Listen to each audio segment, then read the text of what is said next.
Muy buenas tardes, mi nombre es Juliana Londoño Peña, soy estudiante de la Universidad Cooperativa de Colombia y en este caso vengo a exponerles respecto a la factura cambiaria de compraventa. Va dirigida al doctor Wellesley de la materia de títulos valores y para empezar es mejor dejar claro qué es la factura, o sea, una definición de qué es la factura cambiaria de compraventa. Y se puede decir que la factura cambiaria de compraventa es un título valor que es expedido por el vendedor o por alguien que presta sus servicios y va dirigido al comprador o al que adquiere los servicios. En esta factura cambiaria de compraventa va estipulado el valor del servicio y en qué momento se debe pagar. Bueno, y para seguir con este tema, vamos a entrar hablando ya a fondo del origen de esta factura cambiaria, cómo surgió, cómo se dio o dónde se dio, hablando de el mundo como tal. Entonces, podemos decir pues que inicialmente surge en Brasil con un nombre, o como coloquialmente lo conocían allá en Brasil, era con el nombre de duplicata. Posteriormente este nombre de duplicata fue conocido como factura comprobada y seguidamente pasa ya a un estándar más amplio que llega acá a Colombia con ese término de factura cambiaria de compraventa. Esta factura cambiaria de compraventa ya viene surgida desde Argentina. Se da con un proyecto que se denomina el proyecto Intal.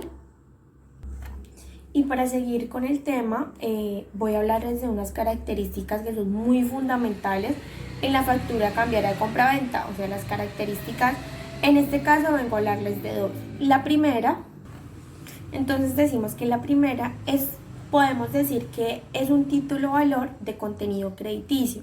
¿Y por qué decimos que es de contenido crediticio? Porque tiene una deuda, por decirlo así, que es a favor del vendedor y en contra podemos denominarlo o a cargo del comprador.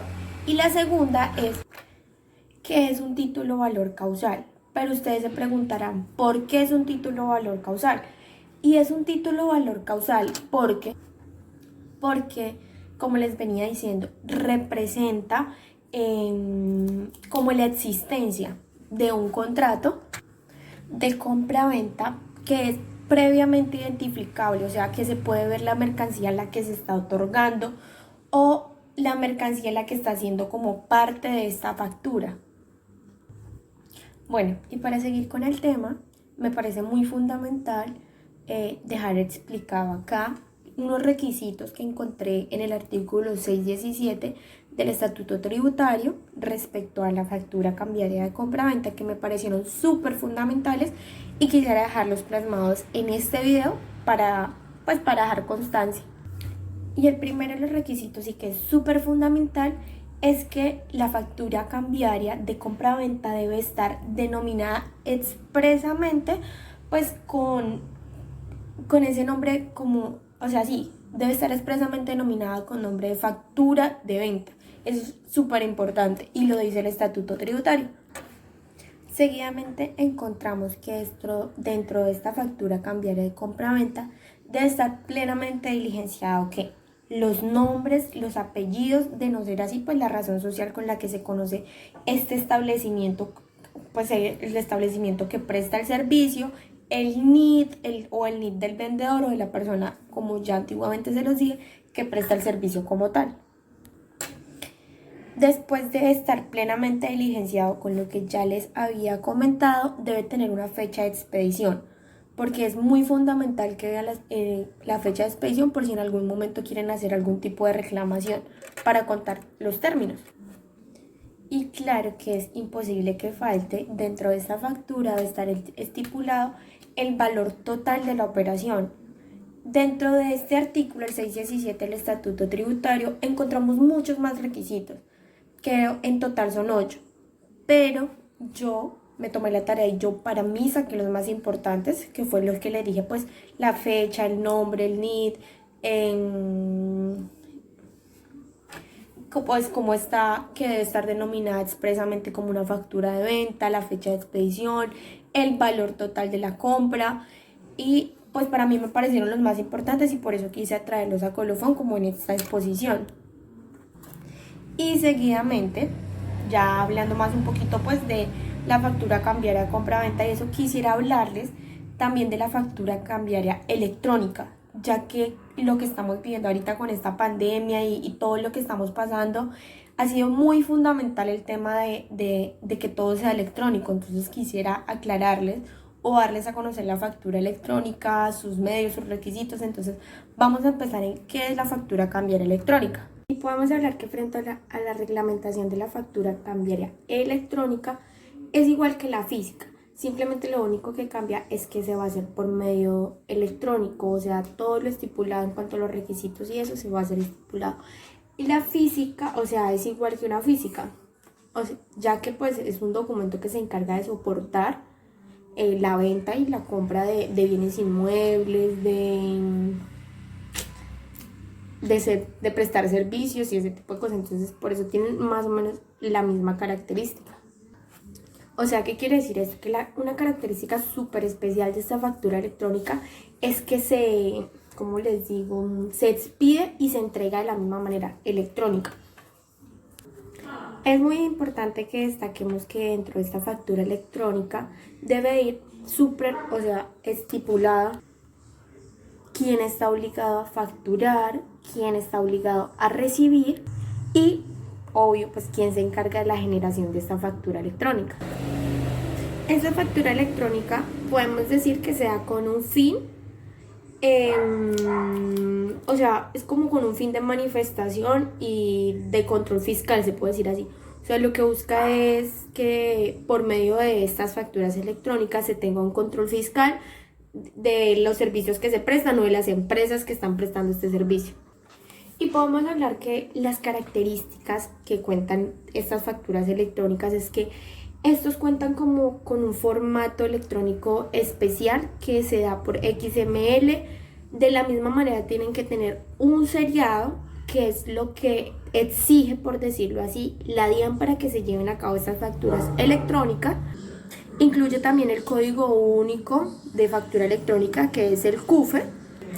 Por lógica, debe cumplir con los requisitos que están establecidos en el estatuto tributario. De no ser así, pues no sería procedente. Y una característica súper importante de esta factura electrónica es que puede facilitar el intercambio, ya que todos contamos con un sistema digital. Entonces esto nos facilita, no nos sea papeles, nada, pero ojo, sí debemos conservarlas. Estas facturas están controladas por un sistema de facturación. Este sistema de facturación, ¿qué función tiene? La función de ellos es gestionar, controlar y enviar correctamente las facturas electrónicas. Un programa de facturación podemos decir que es muy fundamental para que se lleven en empresas, para que no se pierda la contabilidad, para que al momento de ir pues a la DIAN se haga o sea, para el momento de que ir a la DIAN los controles fiscales que se le hayan sean excelentes, no haya ninguna falencia, o sea, no encuentren ninguna falencia dentro de estas. Estos software de los que les estaba hablando de facturación deben llevar unos requisitos fundamentales y me permito leérselos paso a paso. El primero es el número de factura. El segundo tiene que, tal cual como se les dije en la fecha de la factura de compraventa escrita, tiene que tener un número, un nombre, a quién va dirigido, quién recibe, quién lo otorga, los datos del emisor, todo es lo mismo, pero se hace de manera electrónica y tiene que contar con un software especializado. Y para concluir, la factura cambiaria escrita y la factura cambiaria de compraventa electrónica tienen las mismas funciones. Lo único es que debemos tener en cuenta que siempre estos dos tipos de factura deben cumplir con los requisitos establecidos en el artículo 617 del Estatuto Tributario. De no ser así, pues estarían incurriendo en un error. Entonces ellos deben siempre ir encaminados con este Estatuto Tributario. Lo que quiero decir es que todas las facturas que tienen calidad de título o valor se dan para, o mejor dicho, sirven para efectos tributarios. Hay algunas que no, pero estas facturas no se pueden hacer exigibles como un título o valor. Eso lo debemos tener muy en cuenta al momento de exigir una factura de compraventa. Bueno, y frente a la sentencia con la que relacionamos la exposición nuestros compañeros y yo, fue la sentencia, me voy a permitir el radicado total, la sentencia del 2001, la 2505, que se da el 27 de marzo del año 2014. El magistrado ponente de esta sentencia es el doctor Danilo Rojas Betancourt. ¿Por qué trajimos a colofón esta sentencia? Porque esta sentencia nos da a conocer los requisitos que de verdad se deben dar para dar una factura cambiaria de compraventa. Y él, en esta sentencia, se nombran 8 requisitos que son muy fundamentales para la sentencia. Entonces me voy a permitir leerlos tal cual lo dice la sentencia. Entonces dice: la factura cambiaria de compraventa debe reunir una serie de requisitos, siendo estos: el primero, la mención del derecho que en título se incorpora; el segundo, la firma de quien lo crea, que fue los que yo les había dicho que se encontraban en el artículo 617 del Estatuto Tributario; el tercero, la mención de ser factura cambiaria de compraventa; el cuarto es el número de orden del título; el quinto, el nombre y domicilio del comprador; el sexto, la denominación y las características que identifican las mercancías vendidas y la constancia de su entrega real material. La séptima, encontramos como séptimo lugar el precio unitario y el valor total de las mismas; y la octava y la última es la expresión en letras y sitios visibles de que se asimila en sus efectos a la letra de cambio, tal cual como se los decía antiguamente. Estos son los mismos requisitos que otorga el artículo 627 del Estatuto Tributario, y que para que sea factura cambiaria de compraventa deben ir estos requisitos. De no ser así, no sería factura cambiaria y no se denominaría como título o valor. De la misma manera, incluimos la sentencia del 29 de julio del 2013, que es la 0292. En esta sentencia, el magistrado ponente es el señor Ramiro Pasos Guerrero. Esta sentencia nos pareció muy importante porque nos habla de la factura cambiaria antes de la entrada en vigencia de la ley 1231 del 2008, que ya como todos conocemos es la que rige de aquí para adelante esta factura cambiaria. De ahí para atrás, pues la factura cambiaria de compraventa era algo totalmente distinto. De ahí para adelante, esta es la ley que empezó a regirla. Entonces por eso lo trajimos a colofón, porque nos pareció demasiadamente bonita y demasiado importante para estudiarlo. Esta sentencia nos dice que la factura de venta y la cambiaria de compraventa se distanciaban en la medida de que solo esta última constituía un título o valor. Sin embargo, con la reforma introducida por el artículo 1 de la ley 1231, que es la ley citada, la situación cambió. La redacción del citado artículo quedó de la siguiente manera: factura es un título o valor que el vendedor o prestador del servicio podrá librar y entregar o remitir de la misma manera al comprador o beneficiario del servicio. También conviene destacar que el mismo artículo de la reforma prohíbe librar factura alguna que no corresponda a bienes entregados reales o materialmente. Entonces es por eso ellos nos dejan tan claros que si no se entrega esta factura cambiaria de compraventa a un bien material o real, no sería exigible. Entonces nos pareció muy buena y esa sería la explicación hasta el momento, doctor. Agradezco muchísimo su atención y qué pena ahí los errores.